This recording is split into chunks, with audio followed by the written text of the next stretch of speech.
Bismillahirrahmanirrahim. Assalamualaikum warahmatullahi wabarakatuh. Alhamdulillahirabbil alamin. Assalatu wassalamu ala asyrafil mursalin wa ala alihi wa ashabihi ajma'in. Qala rabbi shrah li sadri wa yassir li amri wahlul 'uqdatam min lisani yafqahu qawli.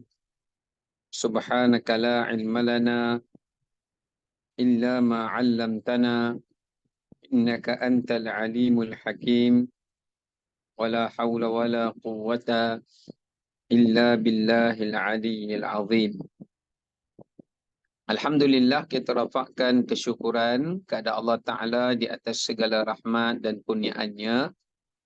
Pada petang ini kita masih lagi diberikan oleh Allah atas keizinannya untuk dapat kita menyambung semula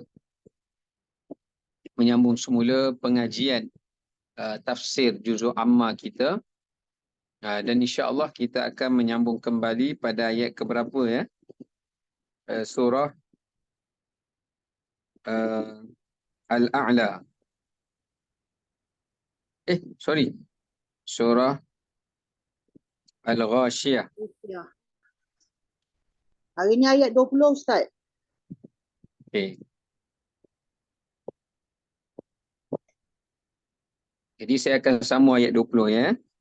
Saya baca ayat 20 sehingga ayat terakhir ayat 26. A'udzu billahi minasy syaithanir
Halo. Halo. Ya, Assalamualaikum. Tiba-tiba hilang kenapa? Tak tahulah. Tadi macam mute je. Oh, dia termute Tak Saya dengar tertekan apa-apa. tu tadi. Tak dengar apa-apa. Ingatkan Sebab Ustaz. saya tengah cas ni. Takut tertekan. Assalamualaikum Ustaz. Salam tu. Baik, saya sambung baca balik. Tadi tengah baca hilang tak? Okay. A'udzu billahi minasy syaithanir rajim. Fadzak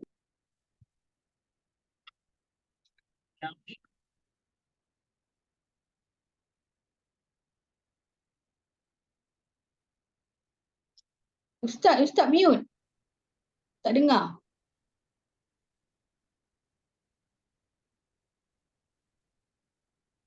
Ustaz termute tu. Ustaz termute tu Ustaz.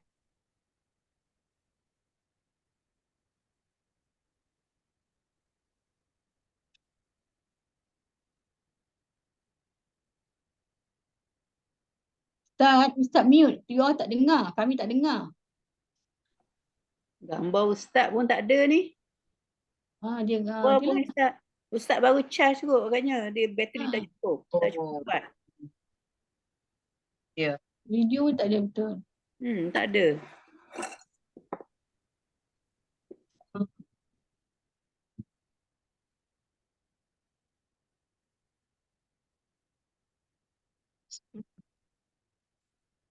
Dua-dua tak ada. Gambar pun tak ada. Suara pun tak ada.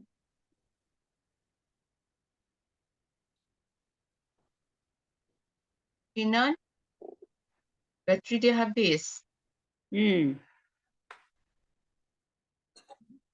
Dia baru charge ni. Tak masuk bateri. Tak masuk. Tak masuk. Hello. Baru ada. Allah, Baru saya ada. bilang. Fadzakir innama anta mudzakir. Lasta alaihim bimusaitir. Illa man tawalla wa kafar. فيعذبه الله العذاب الأكبر إن إلينا إيابهم ثم إن علينا حسابهم. Sadaqallahul Azim. Baik, kita lihat terjemahan dari ayat 20 hingga 26.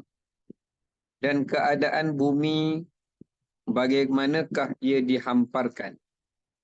Oleh itu berikanlah saja peringatan wahai Muhammad kepada manusia. Dan janganlah berduka cita kiranya ada di antara mereka yang menolaknya. Kerana sesungguhnya engkau hanyalah seorang Rasul yang memberi peringatan. Bukanlah engkau seorang yang berkuasa memaksa mereka menerima ajaran Islam dan petunjuk. Akan tetapi sesiapa yang berpaling dari kebenaran serta ia berlaku kufur ingkar, maka Allah akan menyeksanya dengan azab seksa yang sebesar-besarnya. Sesungguhnya kepada kamilah kembalinya mereka. Selain daripada itu, sesungguhnya tanggungan kamilah soal menghitung amal mereka. Baik. Jadi daripada ayat ke-20 sehingga ayat 26, Allah Subhanahu Wa Taala menerangkan kepada kita tentang beberapa perkara. Yang pertamanya Allah Ta'ala sebut tentang di antara salah satu kebesaran Allah dan kekuasaan Allah Ta'ala pada kejadian alam ini untuk memberikan kebaikan kepada kehidupan manusia. Kemudian Allah Ta'ala sebut berkenaan dengan kewajipan untuk menyampaikan peringatan dan kewajipan untuk mengajak manusia kepada kebaikan. Dan yang terakhir Allah Ta'ala sebutkan berkenaan dengan setiap perbuatan manusia itu akan dibalas oleh Allah Subhanahu Wa Ta'ala pada hari akhirat kelak nanti melalui penghisabannya. Okay, kita kembali semula pada ayat ke-20. Baik. Pada ayat ke-20, Allah Subhanahu Wa Ta'ala menyatakan, wa ilal ardi kaifa sutihat. Allah menyatakan, tidakkah manusia melihat di antara kekuasaan dan kebesaran Allah serta sifat rahmat dan kasih sayangnya, Allah Ta'ala jadikan bumi ini bersifat satah. Sataha ni dalam bahasa Arab memberi maksud permaidani. Satu hamparan yang luas dan menyenangkan. Sebab tu kalau kita baca dalam Quran Allah Ta'ala ada memberitahu kepada kita tentang beberapa sifat-sifat kebesaran Allah Subhanahu Wa Ta'ala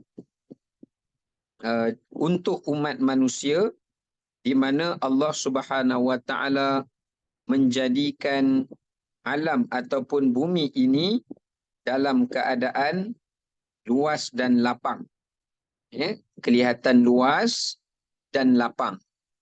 Okay, kita tengok beberapa sifat rahmat Allah dan kasih sayangnya kepada manusia dengan Allah menjadikan alam ini luas dan juga menjadikan alam ini indah dan memudahkan kehidupan manusia. Baik, yang pertama kita lihat dalam suratul Baqarah pada ayat 22, Allah Ta'ala sebut, Allazi ja'ala lakumul arda firasha. Allah kata, kami telah jadikan reka bentuk ataupun desain bumi ini seperti firash. Allah gunakan perkataan firash. Maka dekat sini Allah nak memberitahu di antara salah satu rahmat Allah kepada manusia yang mendiami di alam ini atau di bumi ini, iaitu dengan Allah jadikan bumi tersebut adalah umpama tilam. Firash ini dalam bahasa Arab daripada perkataan furshun memberi maksud tilam yang empuk. Maknanya dalam semua planet-planet yang Allah Ta'ala ciptakan, Allah Ta'ala memilih bumi sebagai tempat tinggal kita. Kenapa? Sebab Allah jadikan bumi ini jika manusia duduk di dalamnya, mereka merasa tenang, mereka merasa selamat, ya, seperti mana kita berbaring di atas tilam. Maknanya kita bila baring atas tilam, kita rasa beristirahat, kita rasa tenang, kita rasa damai, ya. Maka itu adalah perumpamaan Allah Ta'ala berikan gambarannya. Baik. Apakah yang menyebabkan bumi ini menjadi seumpama tilam, firash? Seperti firash, satu sofa atau satu tilam. Iaitu kerana Allah Ta'ala menjadikan bumi ini memiliki graviti. Graviti itulah yang menyebabkan manusia tidak merasa pergerakan bumi, manusia tidak merasai peredaran bumi, dan manusia merasakan seolah-olah bumi ini tidak bergerak. Ya, seolah dia statik. Walhal dia juga berpaksi di pada orbitnya, dia di dalam lingkarannya ia berputar, ya.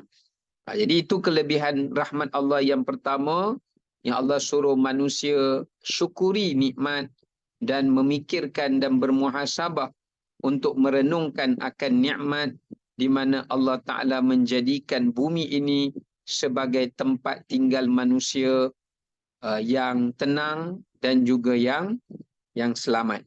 Yang kedua, kita lihat Allah Ta'ala sebut lagi bagaimana Allah Ta'ala menjadikan bumi yang menjadi tempat kediaman manusia itu dengan satu tempat yang Allah sifatkan mihada. Allah kata, alam naj'alil arda mihada. Kata Allah, tidakkah kami telah menjadikan bumi itu dalam keadaan mihada. Mihada ni daripada perkataan mahdun. Mahdun ni maknanya adalah buaian. Maknanya adalah buaian. Macam mana kita tengok bayi, bila kita letak dia di dalam buaian dan kita goyang-goyangkan buaian itu, maka bayi tak rasa takut. Bahkan dia rasa tenang, dia rasa selesa dan menyebabkan bayi itu boleh tidur walaupun dalam keadaan buaian itu bergerak. Ya, walaupun buaian itu naik turun, tapi itu menjadi satu keselesaan kepada bayi yang berada di dalam buaian tersebut. Maka Allah Ta'ala dengan rahmatnya sekali lagi, Allah menyuruh manusia mengkaji, memerhatikan, memikirkan bagaimana Allah Ta'ala menjadikan bumi ini seumpama buaian. Ya, seumpama buaian. Iaitu di mana Allah Subhanahu Wa Ta'ala menetapkan bumi ini walaupun dia bergerak, tapi seperti bayi yang berada dalam buaian yang sedang bergerak. Itu maksud mihada. Kemudian Allah sifatkan bumi ini lagi sebagai dahaha, wal arda ba'da dzalika dahaha, ataupun wa ilal ardi kaifa sutihat yang kita baca ni, iaitu dengan rahmat Allah Ta'ala juga Allah Ta'ala menjadikan bumi ini dalam keadaan lapang dan menjadikan bumi ini dalam keadaan yang sangat luas, iaitu dengan Allah jadikan ia berbentuk sfera. supaya bila dia berbentuk sfera, manusia akan melihat seolah bumi ini tiada penghujungnya.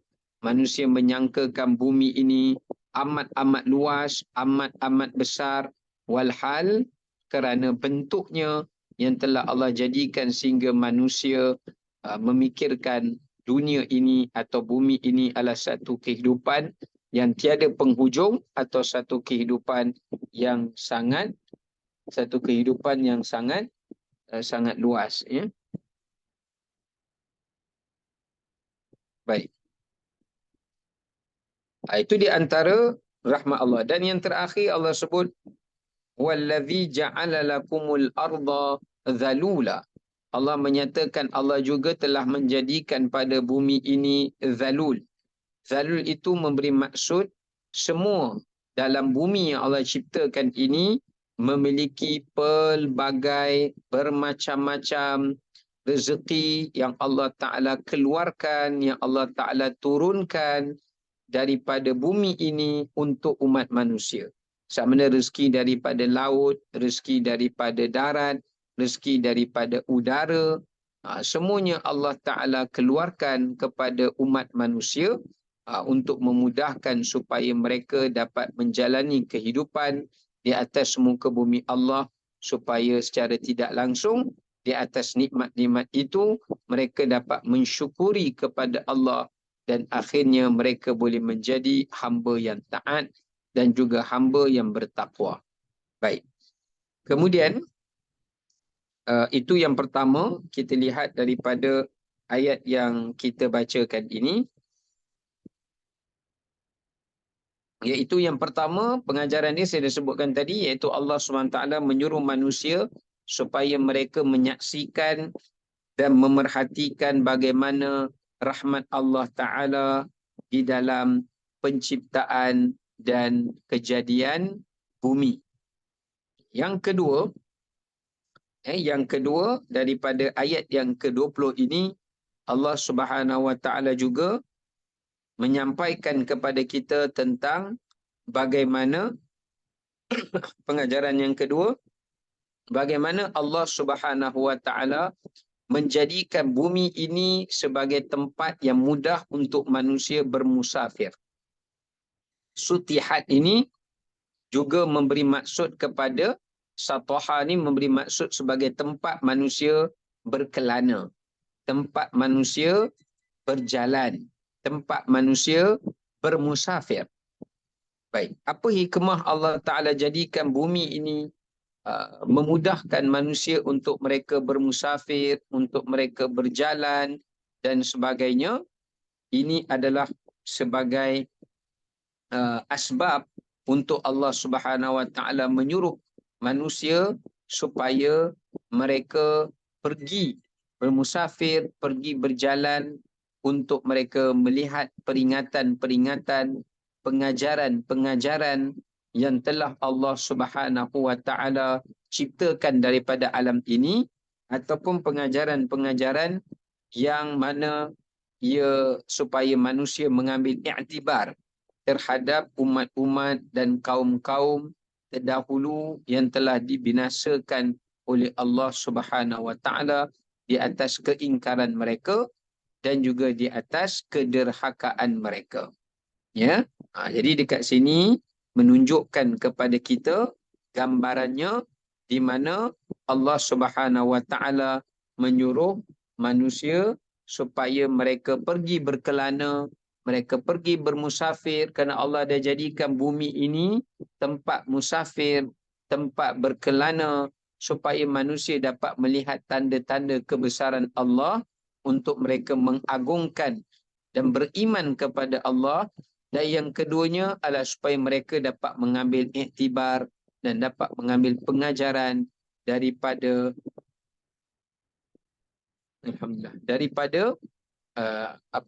hukuman-hukuman dan azab-azab Allah Subhanahu Wa Ta'ala yang telah Allah Ta'ala timpakan kepada umat yang terdahulu, ya, kepada umat yang terdahulu, ya. Baik.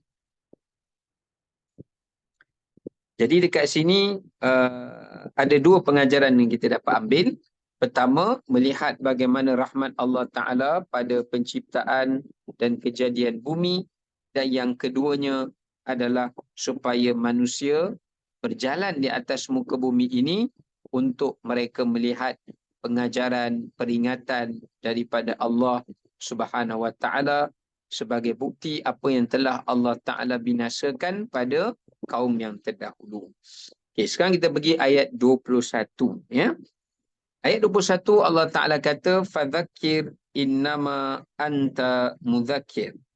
Allah kata kepada Nabi SAW, wahai Rasulullah, berikanlah peringatan. Fadzakir. Berikanlah peringatan.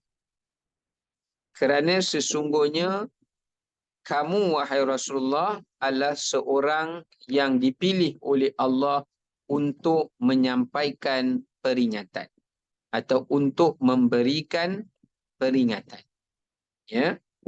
Maka dekat sini menunjukkan kepada kita bahawasanya Allah Subhanahu Wa Ta'ala memerintahkan kepada Nabi SAW supaya baginda sentiasa memberikan peringatan dan sentiasa memberikan pengajaran. Ya, peringatan dan juga pengajaran. Baik. Kalau kita lihat, peringatan apakah yang Allah suruh Nabi SAW sampaikan ini? Peringatan apakah yang Allah suruh Nabi SAW sampaikan kepada umat manusia? Ataupun dakwahkan kepada umat manusia. Ya, baik. Maka dekat sini menunjukkan kepada kita ada beberapa iktibar dan pengajaran yang boleh kita ambil. Yang pertama, ayat ini menunjukkan kepada kita bagaimana peringatan ini boleh menjadi salah satu daripada asbab untuk seseorang itu mendapat petunjuk Allah Subhanahu Wa Ta'ala. Jadi salah satu cara Allah nak memberikan petunjuk kepada hamba-Nya, atau salah satu cara Allah nak memberikan hidayah kepada hamba-Nya, maka Allah Ta'ala akan kirimkan kepada hamba-Nya itu peringatan. Ingatnya, cara Allah Ta'ala nak beri hidayah kepada kita bukanlah dengan cara Allah bagi nikmat sahaja. Ya, Allah datangkan nikmat, Allah tambahkan nikmat, secara tak langsung kita dapat hidayah di atas tambah nikmat itu. Tidak. Sebaliknya, bila Allah Ta'ala ingin memberikan kepada hamba-Nya petunjuk, ingin memberikan kepada hamba-Nya kebaikan, ingin memberikan kepada hamba-Nya kesedaran, dan ingin memberikan kepada hamba-Nya itu kemuliaan, maka Allah Subhanahu Wa Ta'ala akan mendatangkan kepada hamba-Nya itu peringatan. Disebabkan kerana peringatanlah manusia itu dapat sedar. Di atas kerana peringatanlah manusia itu dapat insaf.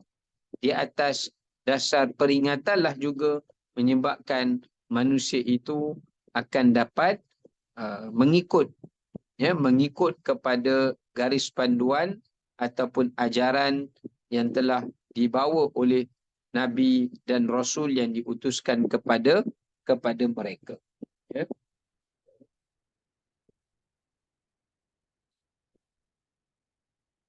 Okey, baik. Jadi pengajaran yang pertama kita ambil tadi apa dia? Peringatan ini adalah salah satu cara untuk Allah Ta'ala memberikan hidayah dan petunjuk kepada hamba-hambanya. Itu yang pertama. Yang kedua, Allah Ta'ala sebut fadzakir innama anta mudzakir, berilah peringatan. Tapi apakah itu peringatan? Apakah yang dimaksudkan dengan peringatan tersebut? Baik.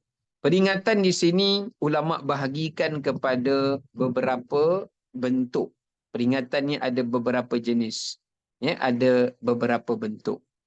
Yang pertama, peringatan itu Allah Ta'ala datangkan dalam bentuk yang disebut sebagai hujah dan keterangan.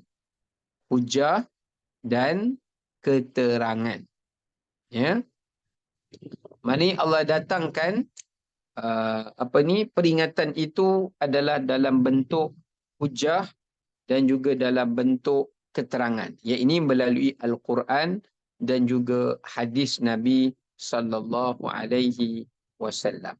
Jadi bila Allah Subhanahu Wa Taala ingin berikan hidayah dan petunjuk kepada hamba-Nya, maka Allah Subhanahu Wa Taala akan datangkan kepada hamba-Nya itu adalah peringatan, dan Allah Taala akan datangkan kepada hamba-Nya itu adalah keterangan daripada Al-Quran dan juga daripada hadis Nabi sallallahu alaihi wasallam.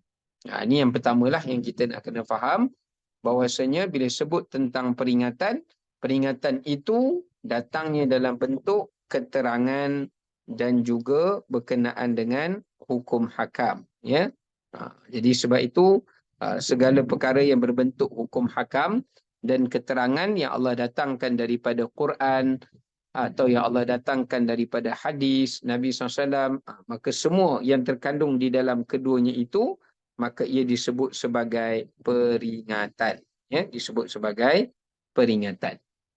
Baik, yang keduanya, peringatan yang disebutkan dalam Al-Quran ini juga yang perlu disampaikan itu adalah peringatan yang Allah Ta'ala datangkan. Yang Allah kata, fadzakir, berilah peringatan.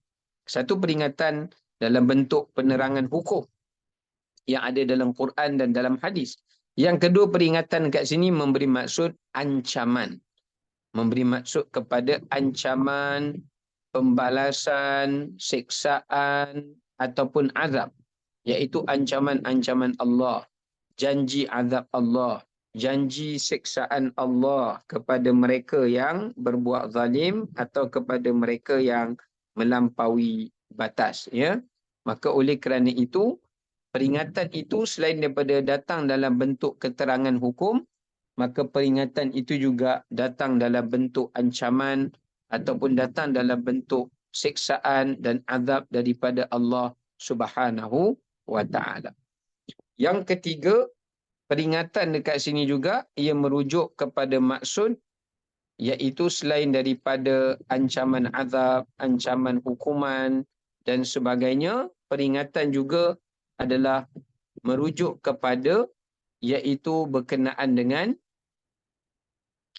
disebut yang ketiga dekat sini adalah kisah-kisah, iaitu kisah-kisah pengajaran dan kisah-kisah peringatan yang Allah Subhanahu wa Ta'ala bawakan terhadap kisah umat-umat yang terdahulu yang telah hancur dan dibinasakan. Jadi termasuk di antara peringatan itu adalah Allah bawakan kepada kita cerita berkenaan dengan umat-umat terdahulu atau kaum-kaum yang terdahulu sewaktu mereka dihancurkan dan dibinasakan oleh Allah Subhanahu wa Ta'ala. Ya. So ada tiga dekat sini.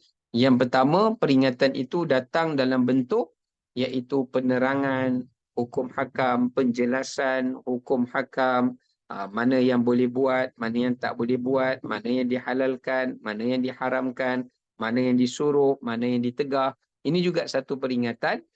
Dan juga peringatan itu juga merangkumi kepada apakah ganjaran dan balasan. Ya? Kalau seseorang tu buat ketaatan, maka dia akan beroleh syurga, keampunan misalnya. Kalau siapa yang berbuat keingkaran ataupun berbuat kekufuran, maka baginya adalah siksaan ataupun azab misalnya contohnya. Itu peringatan yang datang dalam bentuk yang kedua. Dan peringatan yang datang dalam bentuk ketiga, iaitu mengenai kisah-kisah yang Allah Ta'ala bawakan di dalam Quran atau yang Nabi SAW sebutkan di dalam hadis mengenai umat-umat yang terdahulu yang telah dihancurkan ataupun yang telah dibinasakan. Ya? Jadi ini ada tiga contoh peringatan. Kemudian Allah berfirman kepada Nabi SAW, anta mudzakir, kerana engkau ya Rasulullah adalah tugasmu memberi peringatan.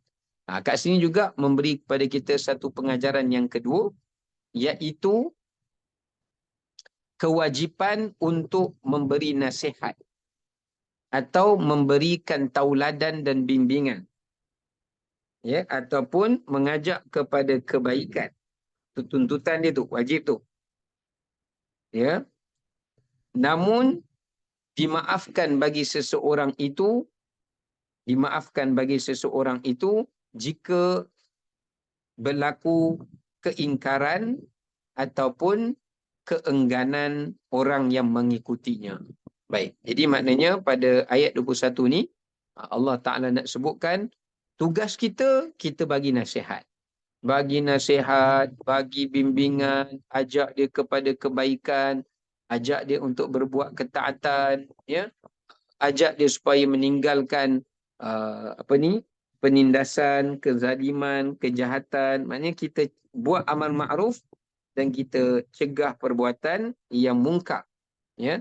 Namun sekiranya kalau semua benda tu kita dah buat, dah ajak, dah bimbing, dah nasihat, dah tegur, dah bagi hint, macam-macam lah semua kita dah usaha dah. Tapi kalau seseorang itu tetap enggan, tak nak dengar, tak nak terima, tetap sombong, tetap angkuh, tidak mahu menerima nasihat kita, pandangan kita, ilmu kita dan sebagainya, maka pada ketika itu kata Allah, innama anta muzakkir. Engkau hanyalah Rasulullah SAW yang Allah tugaskan kepada kamu hanyalah untuk baginda menyampaikan ajaran Islam ni dan menyampaikan kebaikan, mengajak manusia kepada kebaikan. Tapi sekiranya dan seandainya ada di kalangan manusia yang tetap ingkar, tetap angkuh, tetap sombong, tetap derhaka, tetap berbuat maksiat, maka pada ketika itu Allah berfirman kepada Nabi SAW, baginda tidak akan menanggung sebarang dosa-dosa mereka walau sedikit mana pun. Ya, walaupun sekecil mana pun. Ya.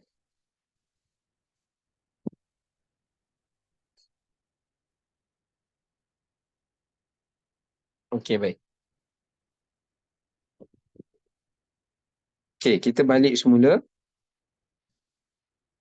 Jadi dekat sini menunjukkan pada kita tugas seseorang itu hanyalah menyampaikan peringatan, menyampaikan nasihat, menyampaikan teguran, menyampaikan didikan dan sebagainya. Tapi sekiranya manusia tetap ingkar, tetap berdegil, tetap angkuh, tetap berpaling, maka Allah Ta'ala akan membebaskan, Allah Ta'ala akan melepaskan diri kita daripada tanggungan-tanggungan orang-orang yang ingkar itu, dan tidak perlu untuk seseorang itu menghadap di hadapan Allah untuk dia disoal berkenaan dengan nasihatnya, berkenaan dengan pengajaran yang diberikan kepada orang lain atau seruan yang diajak kepada orang lain untuk kebaikan itu, maka Allah Subhanahu Wa Taala tidak akan mempersoalkan jika dia telah berusaha untuk menyampaikan namun ia tetap ditolak dan diingkari. Maka kat sini jelas kita nak kena faham bahawasanya tugas kita tak sekadar memadai untuk kita buat baik, tapi kita disuruh untuk membimbing atau mengajak orang untuk berbuat baik bersama dengan kita. Tapi kalau kita dah ajak, kita dah bimbing, orang tetap bertegas untuk ingkar dan juga untuk tidak patuh, maka pada ketika itu Allah Ta'ala sebut, lasta alaihim bimusaitir, kamu wahai manusia tidak akan memiliki kekuatan, tidak akan memiliki kemampuan dari sudut hidayah Allah Ta'ala untuk memberikan petunjuk kepada sesiapa yang Allah Subhanahu Wa Ta'ala kendaki. Ya, baik. Okay. Kemudian kita sambung pada ayat 22.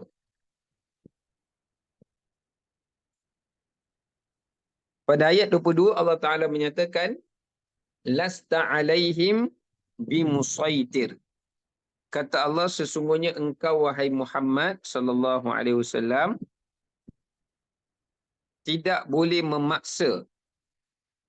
Kau tidak boleh memaksa atau kau tidak boleh menginginkan sesiapa yang kau kendaki untuk ia beriman agar dia beriman. Yang Allah kata kepada Nabi SAW pada ayat ke-22 ni, iaitu baginda tak boleh memaksa sesiapa pun untuk beriman, untuk menyembah Allah. Baginda tidak boleh memaksa. Sebagaimana Allah kata dalam Quran, la ikraha fid din. Tidak ada paksaan di dalam agama. Tapi kita kena faham, paksaan dalam agama ni terbahagi kepada dua jenis. Satu, iaitu merujuk kepada paksaan kita memaksa orang yang belum beriman atau belum Islam, kita paksa dia untuk dia masuk Islam atau untuk dia beriman. Ini tidak dibenarkan sama sekali. Sebab jelas dalam ayat Quran Allah Ta'ala sebut, la ikraha fid din. Tidak boleh seseorang itu memaksa seseorang yang lain untuk dia beriman atau untuk dia menerima ajaran Islam. Ya, itu satu benda. Namun walau bagaimanapun, apabila seseorang itu sudah pun berada di dalam agama Islam, bila dia telah menganuti ajaran Islam, bila dia dah menjadi seorang Muslim atau Muslimah, maka dia wajib memaksa dirinya, dia kena paksa dirinya untuk mentaati dan mematuhi suruhan Allah Subhanahu Wa Taala. Dia kena paksa diri, dia wajibkan dirinya untuk mematuhi suruhan Allah Subhanahu Wa Taala dan menjauhi larangannya pada perkara-perkara yang wajib. Nah, perkara yang wajib ni, maknanya kita kena taat kepada Allah Subhanahu Wa Taala. Ya, maknanya kena patuh. Ya, kena patuh kepada perintah Allah Subhanahu Wa Taala. Baik. Dan bila kena patuh dalam erti kata maknanya boleh memaksa. Ya, boleh memaksa seseorang itu untuk dia mentaati perintah Allah setelah mana dia bergelar seorang mukmin atau setelah mana dia bergelar sebagai seorang Muslim. Tapi kalau dia belum Islam dan sebagainya, kita tak boleh paksa dia. Ya, kita tak boleh memaksa dia. Tapi kalau dia dah menjadi seorang Muslim, kita boleh memaksa dia. Ya, baik. Jadi pada ayat ke-22 ni menerangkan kepada kita bahawasanya tiada paksaan kepada orang-orang yang tidak beriman untuk dipaksa beriman. Kerana dalam Islam, untuk seseorang tu beriman, kena bezakan ya antara beriman dengan beramal. Dua benda yang berbeza. Untuk beriman, agama melarang kita memaksa. Sebaliknya Allah Ta'ala menyuruh kita supaya fahamkan manusia itu tentang keimanannya. Sebab keimanan ni, dia nak benda yang datang dengan keyakinan dia sendiri. Kalau kita paksa, maknanya dia tak yakin dengan apa yang dia imani. Sebab tu dia tak boleh secara paksaan. Sebaliknya iman ni mesti dengan dalam keadaan sukarela. Supaya dengan sukarela tu, manusia boleh yakin dengan apa yang dia imani dan dia tidak akan meraguinya. Kalau kita paksa dia, maknanya dia tidak benar-benar yakin di atas apa yang diimani. Tetapi, kalau beramal, kita boleh paksa. Beriman tak boleh paksa. Tapi beramal boleh dipaksa. Jadi sebab tu kena bezakan. Yang ayat Quran Allah kata tiada paksaan itu adalah merujuk kepada iman. Adapun untuk beramal, boleh dipaksa. Contoh benda-benda amal yang wajib. Jadi itu kita boleh memaksa anak kita atau keluarga kita untuk mengerjakannya. Bahkan mereka yang memiliki kuasa seperti kerajaan boleh memaksa rakyatnya atau orang bawahannya untuk melaksanakan dan mengamalkan sesuatu benda yang Allah Ta'ala wajibkan. Sebagaimana Sayyidina Abu Bakar menggunakan kuasanya untuk memaksa manusia membayar zakat. Kerana pada zaman Sayyidina Abu Bakar, ada golongan-golongan orang-orang yang kaya yang mereka enggan untuk mengeluarkan zakat. Ya? Jadi Sayyidina Abu Bakar memaksa mereka yang berkemampuan untuk membayar zakat. So dalam beramal boleh dipaksa, tapi dalam beriman tidak boleh dipaksa. So kita kena bezakan di antara dua perkara tadi. Ya. Pengajaran yang khususnya daripada ayat 22 ni, Allah Ta'ala nak menyatakan bahawasanya seseorang itu tidak mampu untuk dia memberikan petunjuk atau memberikan kebaikan dan tauladan kepada sesiapa yang dia cintai atau kepada sesiapa yang dia kasihi. Dia tak boleh memberi hidayah kepada siapa yang dia nak, siapa yang dia suka, siapa yang dia kasihi, tak boleh. Disebabkan kerana hidayah itu adalah merupakan milik Allah Subhanahu wa Ta'ala. Sebagaimana Allah Ta'ala sebut dalam ayat Quran yang lain, dalam surah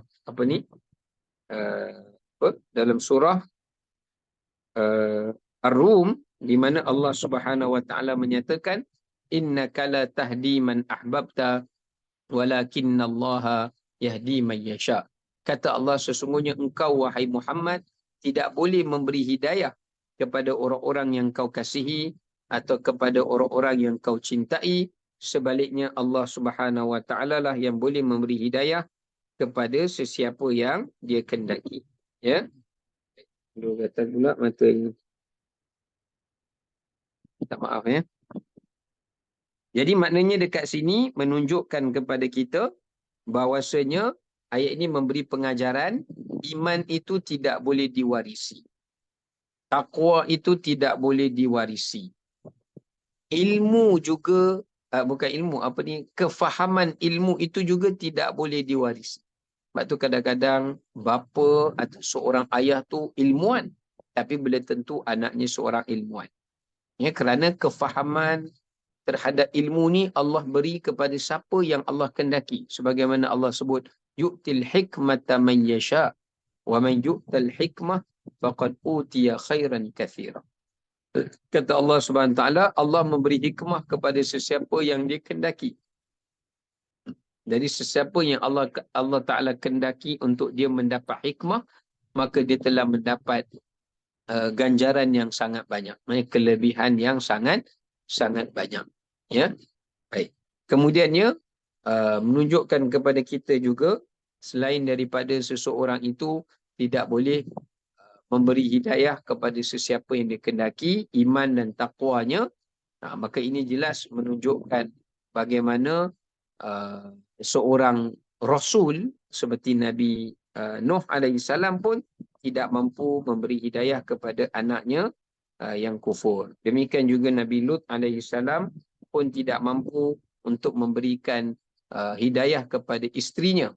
Demikian juga Nabi Ibrahim AS tidak mampu memberikan hidayah kepada bapanya. Demikian juga Nabi Muhammad SAW tidak mampu memberikan hidayah kepada pakciknya. Ya, sebagaimana ayat Quran yang dalam surah Ar-Rum yang saya bacakan tadi. Ya. Jadi bila Allah kata lasta alaihim bimusaitir, kamu wahai Muhammad tak ada kekuatan untuk memaksa atau nak bagi hidayah atau nak wariskan iman, nak wariskan ketakwaan kepada sesiapa yang mereka kendaki. Hatta dia seorang Nabi dan Rasul pun belum tentu ia akan dapat mewariskan iman dan takwa itu kepada anak isteri dan ahli keluarganya. Ya, baik. Itu juga satu pengajaran yang kita perlu ambil daripada ayat yang ke-22. Kemudian yang seterusnya, ayat 22 ini juga menunjukkan bahawasanya sesiapa yang dipaksa untuk menerima agama Islam atau yang dipaksa untuk dia beriman, maka ketika itu tidak diterima paksaannya itu, maknanya tidak diterima paksaan untuk dia beriman itu, melainkan jika setelah mana ia merelakannya dan ia membenarkannya. Maknanya dalam agama Islam, dalam syariat agama Islam mengatakan, kalau siapa-siapa di kalangan orang-orang kafir itu dia dipaksa untuk mengucap syahadah, dia dipaksa untuk masuk Islam. Maksudnya contoh kalau dia kena paksa, kalau kamu tak masuk Islam, kami bunuh kamu. Misalnya lah, orang Islam cakap macam itulah pada dia. Ya, ataupun kalau kamu tak masuk Islam, kami akan menyeksa kamu dan seumpama dengannya. Maka pada ketika itu, menurut ketetapan hukum, kata para ulama, bahawasanya tidak sah keimanannya dan terbatal keimanan dan syahadahnya. Kerana jelas ia bertentangan dengan Al-Quran yang mengatakan tidak boleh memaksa. La ikraha fiddin. Tidak ada paksaan untuk seseorang yang lain memeluk agama Islam. Tidak boleh paksa. Biar secara sukarela. Tapi kita kena ingat, saya sebut tadi, dalam perkara iman saja kita tak boleh paksa, tetapi dalam perkara amal kita boleh memaksa. Baik, kemudian kita lanjutkan pada ayat 23. Ayat 23 Allah Ta'ala sebut, illa man tawalla wa kafar. Ini juga satu ayat yang sangat menarik. Allah Ta'ala kata,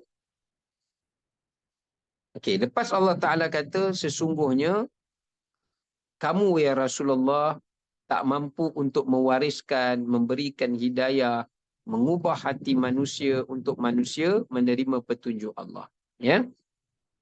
Tetapi kata Allah, Allah kata apa? Illa man tawalla wa kafar. Namun Allah Ta'ala tetap akan memberikan hidayah dan petunjuknya ataupun memberikan kebaikan kepada sesiapa yang Allah kehendaki, melainkan pada dua golongan ini. So maknanya ayat 23 ni Allah Ta'ala nak menyatakan di sini ada dua ada dua perkara yang menyebabkan seseorang itu dihijabkan oleh Allah. Apa makna hijab? Maknanya Allah tutup. Hijab ni maknanya Allah tutup, Allah Ta'ala jauhkan, Allah Ta'ala matikan, Allah Ta'ala tutup baginya jalan untuk dia mendapat petunjuk daripada Allah Subhanahu wa Ta'ala. Maknanya Allah hijabkan dia daripada mendapat petunjuk, Allah Ta'ala palingkan dia daripada dia mendapat petunjuk. Ya. Siapa golongan ini? Ada dua. Kalau boleh, kedua dosa ini, kedua kejahatan ini, kita perlu minta berlindung daripada Allah, berlindung kepada Allah Subhanahu Wa Ta'ala. Yang pertama adalah sifat tawalla. Iaitu perbuatan sifat suka berpaling.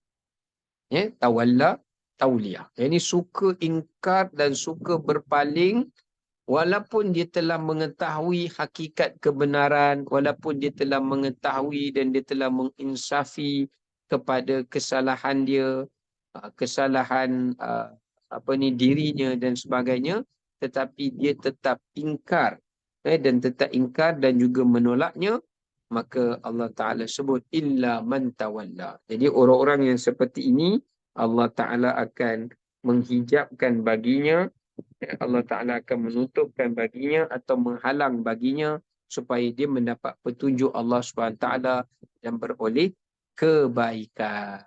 Ya? Ini dinamakan sifat tawalla. Tawalla ni, sifat berpaling ni, apa punca dia? Ya? Apa punca manusia itu berpaling? Maka para ulama mengatakan, punca manusia itu berpaling yang pertamanya adalah disebabkan kerana sombongnya dia, angkuhnya dia, besar dirinya dia, takaburnya dia. Ini sebab yang pertama. Sebab yang pertama, mengapakah manusia itu berpaling daripada kebenaran dan daripada peringatan. Kerana sifat kesombongan di dalam jiwanya. Ini yang Nabi SAW sendiri sebut. Al-kibru batarul haq wa ghamtun nas. Kata Nabi SAW, sesungguhnya sifat takabur dan sombong ini, kesan dia apa dia? Batarul haq. Dia akan menghalau, dia akan bercanggah, dia akan berlawanan, dia akan bertentangan dengan perkara-perkara yang baik. Perkara-perkara yang baik. Itu kesan sombong. Yang mana sombong ni mengajar manusia supaya manusia itu berpaling atau menolak atau mendustakan atau mengingkari daripada pengajaran dan peringatan yang telah sampai kepadanya, iaitu dengan cara dia berpaling. Berpaling tu dalam arti kata dia tak menerimanya, dia menafikannya, atau dia meraguinya, atau dia mendustakannya, atau dia menolaknya. Itu semua adalah perbuatan orang-orang yang berpaling. Puncanya apa dia? Puncanya daripada sifat kesombongannya. Ya, baik. Yang kedua, disebutkan apakah perkara yang menyebabkan manusia itu berpaling adalah kerana kejahilan. Yang pertama kesombongan, yang keduanya adalah kejahilan. Buat mata kat bawah.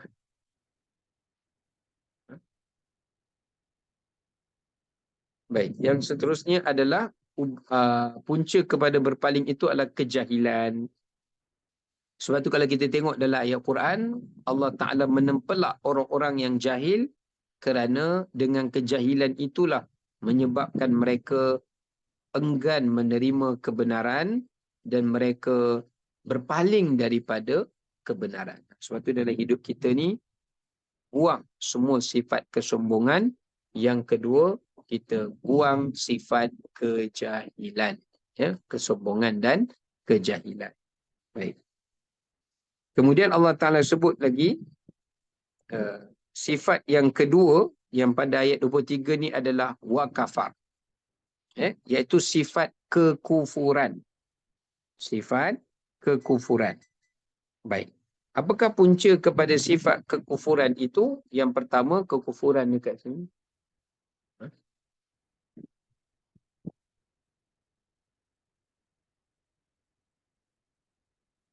Baik, yang pertama, kekufuran dekat sini dia memberi kepada beberapa maksud.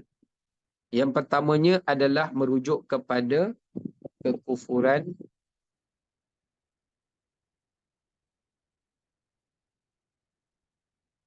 baik, yang pertama adalah ia merujuk kepada kekufuran nikmat.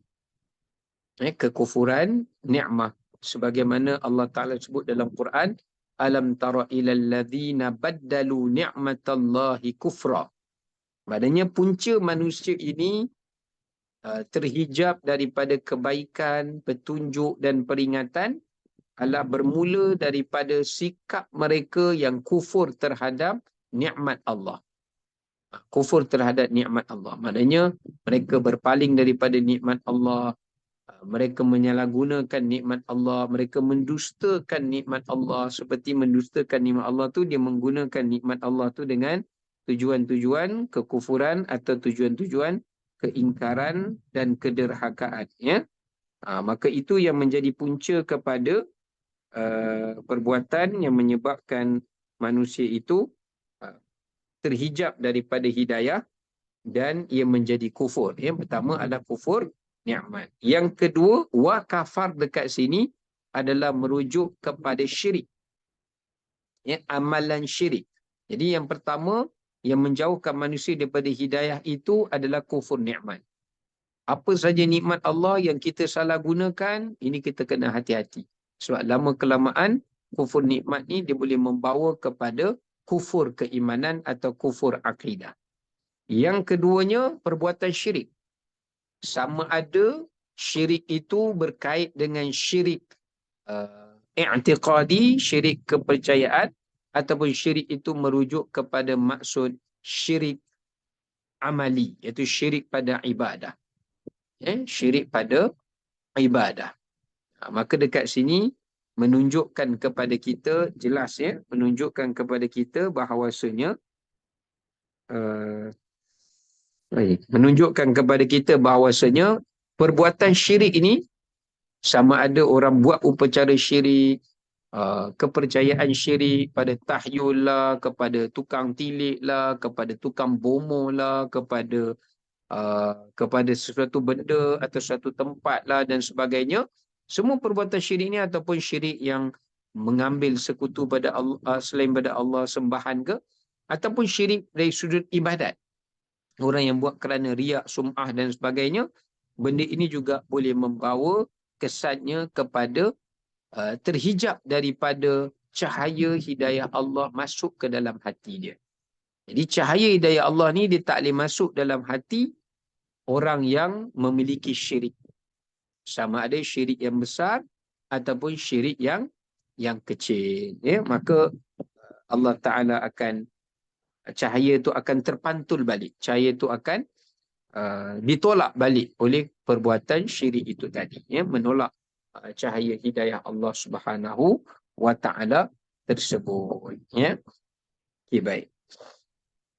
Itu yang kedua adalah merupakan pertama kufur nikmat, yang kedua adalah merupakan syirik, perbuatan syirik kepada Allah Subhanahu wa Ta'ala. Dan yang ketiga, wakafar dekat sini adalah merujuk kepada perbuatan seseorang itu menolak dan mendustakan kebenaran. Ya, itu juga perbuatan kufur.